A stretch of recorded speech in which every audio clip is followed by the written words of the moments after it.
Hey guys, this is your girl Living Caregiver Uncut. To God be the glory. All things He has done. We give Him thanks. We are here. We are alive. And we're going to get into the topics. So, I want to ask you to please share this video, share this video, share this video. Because this is real. This is uncut. This is what's happening. So I want you guys to share it with your friends and family and just randomly share it on Facebook. And share when you go to Instagram. Subscribe to my channel, please. And watch the video, like it, share it as well. Instagram, do the same. Okay, we're going to catch up from the last time. We were talking about caregiver placement in a home. Remember, we talked about the application, the hiring process, and now the caregiver has accepted the job and she's arriving at the client's home. Caregivers, do not arrive at the client's home with your clothing and your belongings in trash bags. I've seen it. It doesn't look professional. Be professional. When you are professional, people will respect you for who you are. You go inside there with your trash bag, they're gonna treat you like trash 98% of the time. Make sure you get yourself a bag. Go borrow it from your mother, a friend, your brother, your sister, your child. Go get you an inexpensive bag that you can afford. You work, you get your pay.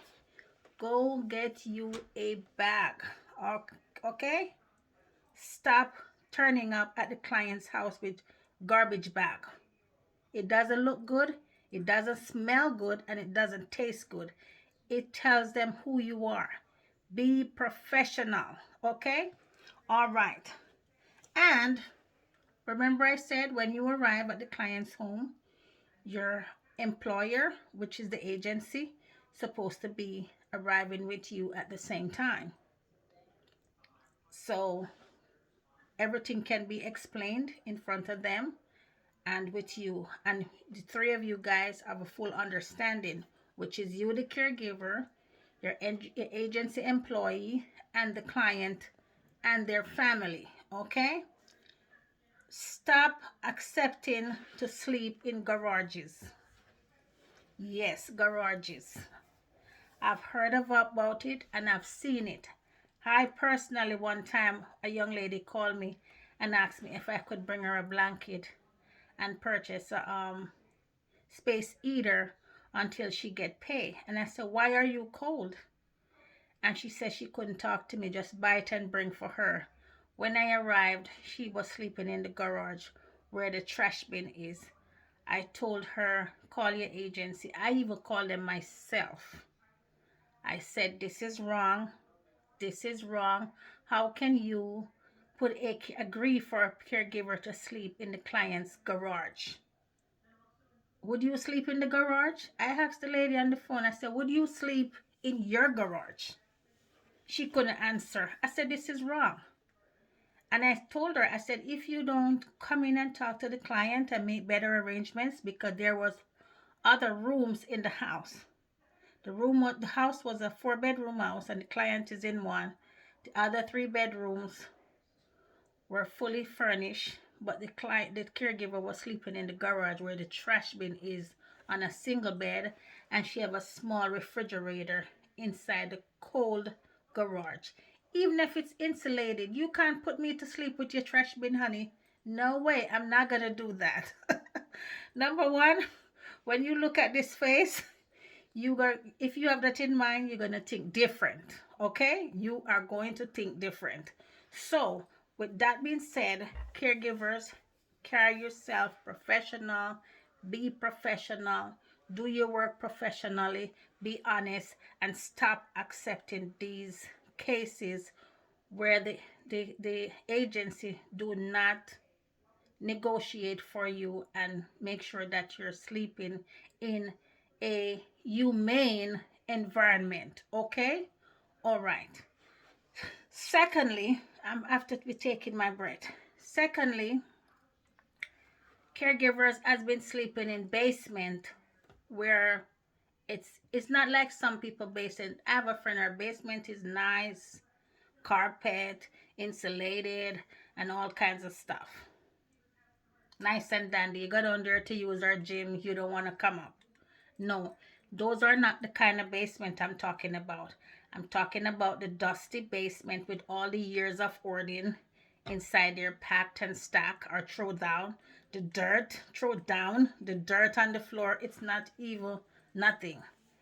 And down there is where the laundry and the dirty clothes basket is. Again, the caregiver have they put a little bed, a little refrigerator for the caregiver to sleep. Let me tell you something, honey. Not me, honey. Girls, ladies, guys, stop it. Stop it, stop it, stop it. You need to act professional. How were you raised? Let me tell you something. If I was even raised under the bridge, let me tell you something. When I step out there, you're not going to know that I was living under the bridge. You're not going to know that I used to sleep on the bus. No, I'm going to put myself together and go out there and sell myself, my performance to you. Because you tell the client who you are, your actions, your appearance. My grandmother say first impression last. Ladies and gentlemen, fix yourself properly. Stop accepting these cases where you are sleeping in dirty, nasty basement and in garages. Stop it.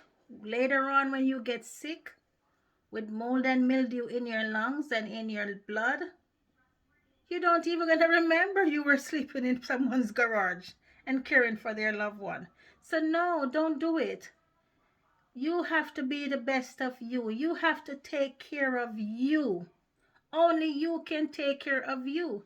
So if you just throw up yourself and you don't take care of you, who you think gonna take care of you? Number one, you're gonna find a man who, yeah, guess what? The client is gonna be fixing her nose every time you pass and looking at you like the trash bag you come into her house with. Stop it. Stop it. You guys are hardworking girls, hardworking guys. You have the dirty caregivers, and I'm not even gonna address them right now. But don't be desperate. Stop the pity party. We're gonna talk about that. Stop depressing the client with your lie stories about your problems.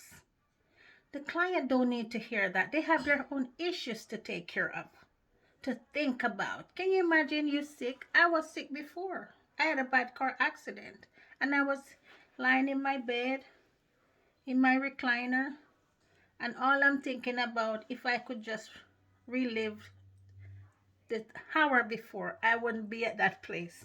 I wouldn't be in my car driving. When you're sick, you're trying to think how you can do stuff better. They do not. They do not want to hear your sorry stories. They don't want to hear which one of your child went to prison. They don't want to hear that. They don't want to hear if you were, they don't want to hear that. They don't want to hear about your 10 marriages. They don't want to hear that. They are depressed. They told me about it. They're complaining. Yeah. They don't want to hear it, honey. Keep it to yourself. This is a job. If you were working in an office, when the client call about, or even the bank and the client call to talk about your money, would you be telling them about all these lame stories? No, you wouldn't. Keep those things to yourself and be professional and stop running the pity party about you have 10 kids and this is your first job, or you just come to the country and you got to send money to all the kids, and you live in a community where 100 people use the bathroom.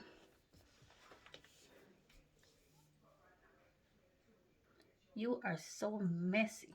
Ooh, you guys are so messy. Ooh, ooh, ooh, ooh, ooh, ooh. You guys are so messy. Stop it. Stop it. They don't want to hear. They have their years of life to think about. They have their stories to tell. They have beautiful stories. Oh my God. I heard beautiful stories. Yeah. I learned from them too. So please stop depressing the client and listen to their life learned, beautiful, amazing stories and their trip around the world. They have so many things to tell us, and we can learn from all these things. Let them tell you their stories. Stop telling them your sorry story. I know sometimes they want to know if you have kids or whatever. Yes, I have 2 kids and stuff like that. I don't need to tell them about this and that and whatever. No, they're not interested, honey. They are not interested. Yeah. Some of them will look at you like a piece of trash. Keep it to yourself. Okay. All right. I'm going to try and keep this down low because time is running. Let's talk about the agency staff who is disrespecting caregivers.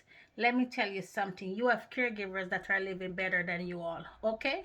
So, with that being said, you are going to respect caregivers. And 2, caregivers is the one who is making the money for the boss, for your boss and her boss and my boss. Guess what?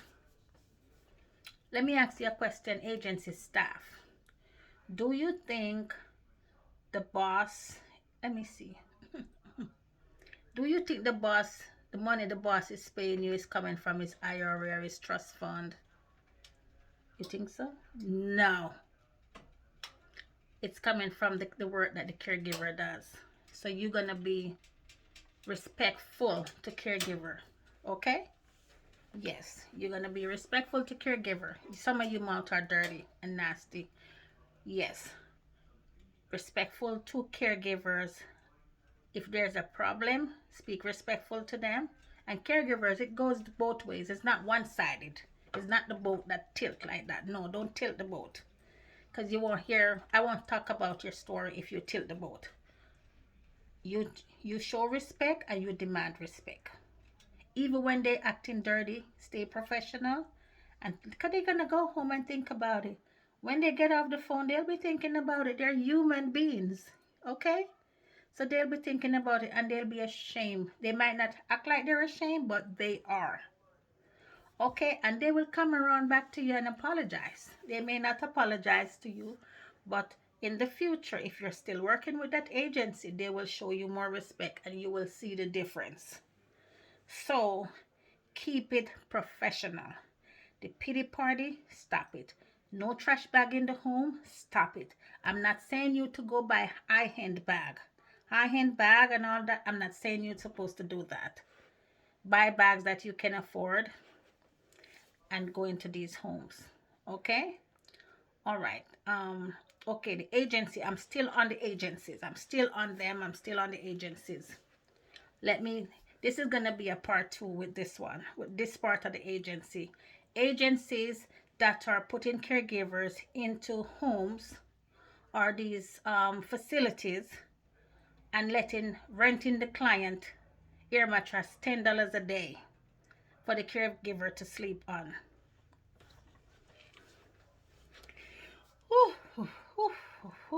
Yes, the client is talking about it. The client is talking about it, where the agencies, the family hire the agency to bring in a caregiver. And what the agency does, they went in the home, the facility. It's a 2-bedroom, and they or a 1-bedroom or whatever. But there's a room there or an area there that can hold a bed. You know what the agency does? They purchase these air mattresses in stocks, boxes, packed in their offices, and they rent the client the air mattress for $10 a day for the caregivers to sleep on. And in the morning and instruct the caregiver that in the morning when she woke, she must deflate the air mattress and put it in the closet, and in the nights when she's ready to sleep, she must blow it up back and sleep on it. How dare you? How dare you, agencies? You are messy. Oh, I'm hot. I am so hot. Oh God. I am so hot for you guys, you see. Number one, you can't even give care. You don't even have the patience to give a shower. You don't even have the patience to sit and feed a client. You don't even have the patience to listen to the client while she tried to utter something out of her mouth to tell you what she really wants to say. The caregiver does. The caregiver is the one who get up at nights when they cannot sleep and try to figure out what's going on. Messy, messy agencies. We'll be talking about you next time. Okay, guys, with all being said, I gotta go. Bye, bye, bye. Thanks for listening. Thanks for watching. Thanks for looking. Whichever way you want to put it. Please share this video. Please share this video. Go to YouTube. Subscribe to my channel. Facebook, Instagram, Living Caregiver Uncut. And we'll be talking again soon. And the relationship part is coming up. Relationship as a caregiver, as a traveling caregiver. Me, I travel from state to state and I work, and I want to share it with you how I do it and how I keep my relationship together. Because yes, I have someone important in my life, very important in my life. Yes, so we'll be talking about that too. So goodbye, and remember to wear your mask, wash your hands, social distancing, okay? And show some love, give someone a hug, give someone a ride to work, share your lunch with someone. You never know what they're going through. And we'll talk soon. Bye.